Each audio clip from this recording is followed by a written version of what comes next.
Hello everyone, welcome back. Radhe Radhe ji सबको। Sir आज की क्लास हमारी लास्ट रेशियोज की क्लास है, लास्ट या second last. Type of ratio आपका आखिरी बचा है प्रॉफिटेबिलिटी रेशियोज। सर हमने सबसे पहले लिक्विडिटी खत्म किया, सॉल्वेंसी खत्म किया, टर्नओवर खत्म किया, आखिरी प्रॉफिटेबिलिटी रेशियोज। इसके फॉर्मूले बहुत इजी हैं, कुछ मुश्किल नहीं है। एक आध छोटी मोटी चीज जैसे ये चार्ट, फ्लो चार्ट और एक आरओआई, ये हल्का सा आपको शायद मुश्किल लगे, आरओआई तो फिर भी नहीं लगेगा अगर आपने पिछली वीडियो अच्छे से देखी है। ये फ्लो चार्ट हो सकता है आपको थोड़ा याद करना पड़े, बाकी सब कुछ इजी है। एक बार आपको फॉर्मूले दिखा देता हूं, फिर आप उसको आराम से लिखना, देन हम क्वेश्चन स्टार्ट करेंगे। इजी फॉर्मूले। सबसे पहली ratio gross profit ratio, formula GP upon net sales into 100, खत्म। दूसरा operating profit ratio, operating profit upon net sales into 100। Sir एक मिनट, ये ऑपरेटिंग प्रॉफिट होता क्या है? ये सब चीजें अभी आपको एंड में सिखाऊंगा, अभी बस अपना फॉर्मूला देखते रहो आराम से। चलें। सर तीसरा ऑपरेटिंग रेशियो। अब थोड़ा फर्क देखना बेटा, ये ऑपरेटिंग प्रॉफिट रेशियो है और ये आपका कौन सा रेशियो है? Operating ratio. दोनों में थोड़ा सा फर्क है। तो सर फर्क ये है कि ऑपरेटिंग रेशियो का जो फॉर्मूला है वो है operating cost divided by net sales into 100। Operating cost का formula COGS plus operating expenses. Sir operating expenses क्या होते हैं बताऊंगा ना, क्यों दिक्कत ले रहे हो, अभी बताएंगे क्या होते हैं। बस सीओजीएस आपको पहले से आता है, cost of good sold, turnover ratios में पढ़ा था, वही सेम सीओजीएस यहाँ पे। अब एक पॉइंट और सुनो, जब आप ऑपरेटिंग रेशियो और ऑपरेटिंग प्रॉफिट रेशियो दोनों को ऐड करते हो तो वो टोटल 100% के बराबर होता है। ये आपका एमसीक्यू में आ सकता है कि सर ऑपरेटिंग प्रॉफिट रेशियो 70% है तो ऑपरेटिंग रेशियो कितना हो जाएगा? 30%। छोटी मोटी बातें जो आपको याद रखनी। चलें अगला sir, net profit ratio, NP ratio. Simple formula NP upon net sales into 100।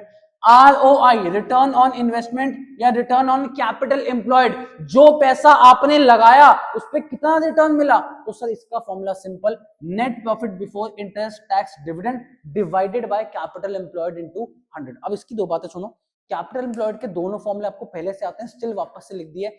SHF plus NCL, shareholders fund plus non current liabilities. दूसरा formula non current assets plus working capital.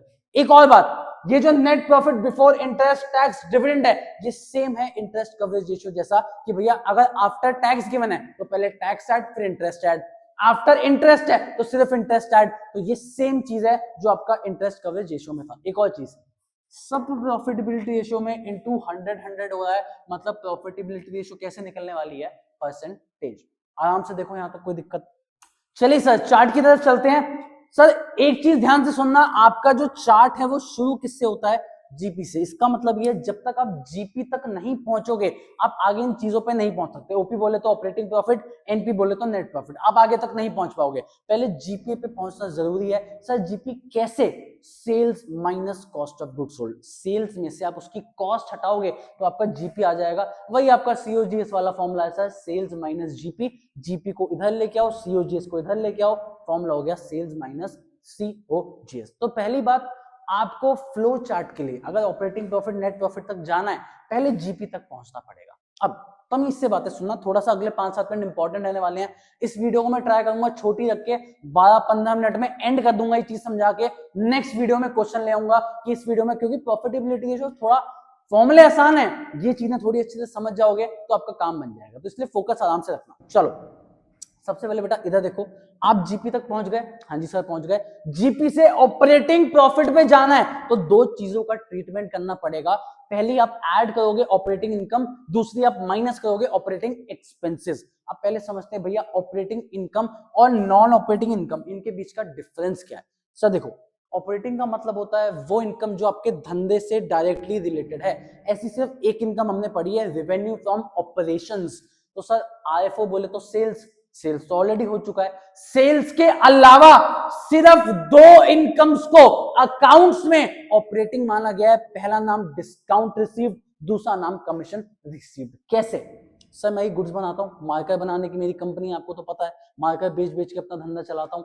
Marker बनाने के लिए मेरे को कुछ raw material खरीदना पड़ता है, जैसे कि प्लास्टिक और इंक। मैं जिस भी सप्लायर से रॉ मटेरियल खरीदता हूँ वो जानता है रौनक भैया बल्क में खरीदते हैं 5,000 का डिस्काउंट, रौनक भैया कैश में पेमेंट करते हैं 10,000 का डिस्काउंट। तो जो 10,000 का मुझे डिस्काउंट मिल रहा है, जो भी मुझे डिस्काउंट मिला मेरे डायरेक्टली धंधे से रिलेटेड है ना, मैं मार्कर बनाने के लिए गुड्स खरीद रहा हूँ, रॉ मटेरियल खरीद रहा हूँ, उस पे जो डिस्काउंट मिला मेरे डायरेक्टली धंधे से रिलेटेड है, इसलिए इसको हम किसके अंदर डालते हैं भैया, ऑपरेटिंग इनकम। दूसरा एग्जांपल कमीशन का। सर आपने कहीं सुना होगा कंपनीज आपको टारगेट देती है, मान लो मैं किसी कंपनी के लिए काम करता हूं, मेरी फर्म को टारगेट मिला इस साल आप हमारा 1 करोड़ का माल बेच के दिखाओ, हम आपको 2% कमीशन देंगे। तो जो प्रॉफिट में मार्जिन कमा रहा हूं वो तो है ही है, साथ साथ अगर 1 करोड़ का माल मैंने उस कंपनी का बेच दिया 2% कमीशन अलग से मिलेगा। मेरे लिए तो डायरेक्ट धंधे से रिलेटेड हो गया ना, जितना माल बेचूंगा उतना 2% कमीशन। करेक्ट है? तो कमीशन रिसीव्ड भी आपकी कौन सी इनकम है,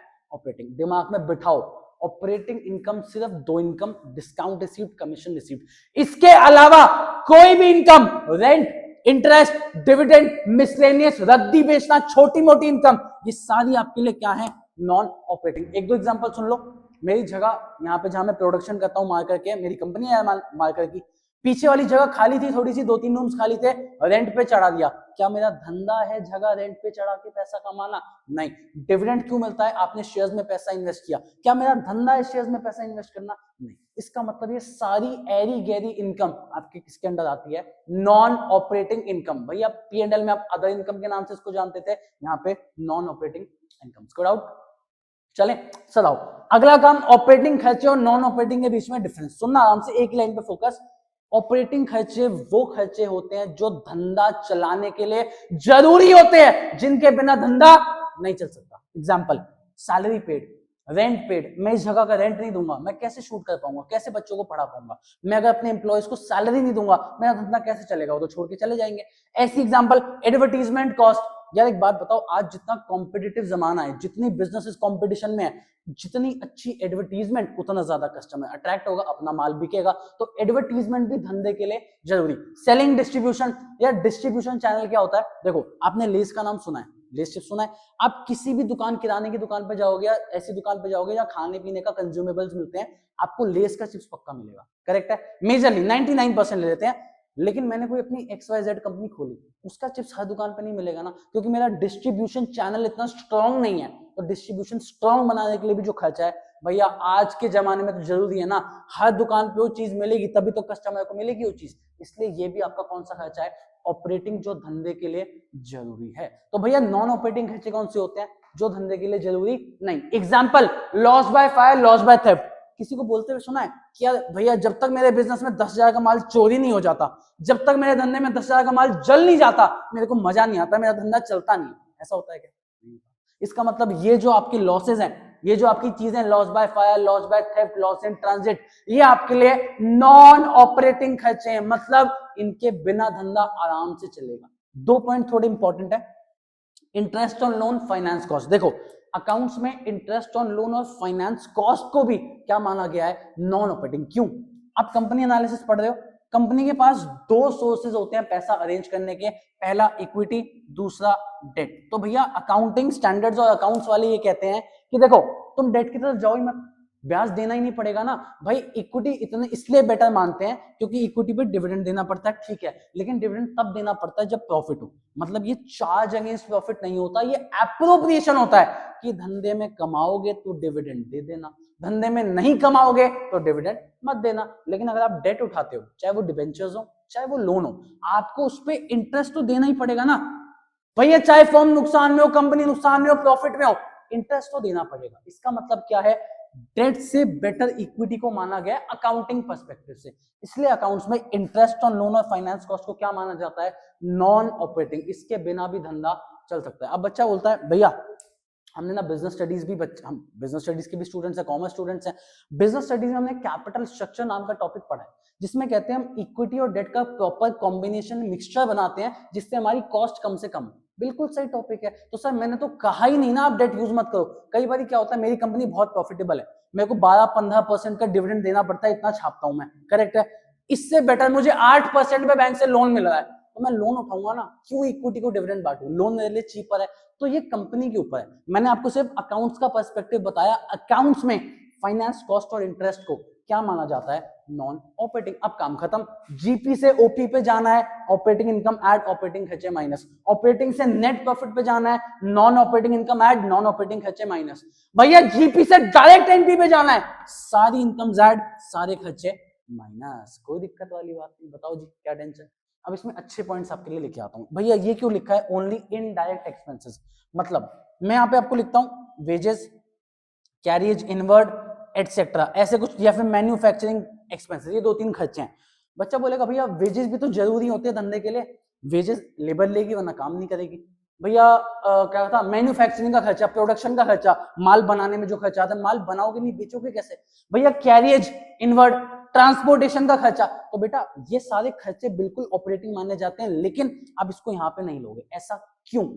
पहली बात तो बेटा ये सारे आपके डायरेक्ट एक्सपेंसेस होते हैं, बोले तो ट्रेडिंग अकाउंट वाले खर्चे होते हैं। तो क्या हो गया भैया, तो अब मेरी वही बात पे तुम अटकोगे। देखो मैंने तुम्हें क्या कहा था, ये टाइमलाइन शुरू कहां से होती है, जीपी से। ये जितनी भी चीजें हैं ये शुरू कहां से होती है, ग्रॉस प्रॉफिट से। जीपी कैसे निकलता है, सेल्स में से सीओजीएस हटाने से। सेल की इनकम में से कॉस्ट हटाओगे तो आपका क्या निकलेगा, GP. Sir cost of goods sold का फॉर्मूला होता है opening stock plus purchases plus direct expense minus closing. Direct expense के अंदर ये सब ऑलरेडी इंक्लूडेड होते हैं। अगर कॉस्ट में इन सब खर्चों को इंक्लूड कर रखा है, सेल में से कॉस्ट हटाते हो तब जीपी आता है। तो एक बात बताओ, अगर मैं इन खर्चों को वापस से यहां से हटाने लग गया, इसका मतलब है डबल काउंट हो जाएगा। आपने सेल में से पहले भी खर्चे हटाए, वापस से यहां पे खर्चे हटाओगे तो डबल काउंट हो गया ना। इसका मतलब ऑपरेटिंग नॉन ऑपरेटिंग का आपने डिफरेंस समझा, ठीक है, लेकिन ये चीज सिर्फ इनडायरेक्ट एक्सपेंसेस, बोले तो प्रॉफिट एंड लॉस अकाउंट वाले एक्सपेंसेस पे ही अप्लाई होगी। आपको कैरियज, मैन्युफैक्चरिंग, प्रोडक्शन, आपके और खर्चे, वेजेस, प्रोडक्शन, मैन्युफैक्चरिंग का खर्चा, royalty, import duty, carriage inward के सारे खर्चे, इन पे ये सब चीजें अप्लाई नहीं करनी, क्योंकि वो आपके डायरेक्ट एक्सपेंसेस है। Direct expenses are to be ignored, सिर्फ आपको इनडायरेक्ट पे ध्यान देना है। आपकी प्रॉफिटेबिलिटी रेशियो का काम खत्म। इतनी चीजें, इसके अलावा कुछ है नहीं। आप इसको आराम से पहले नोट कर लो, कोई जल्दी नहीं है, आराम से प्लीज इसको नोट करो पहले।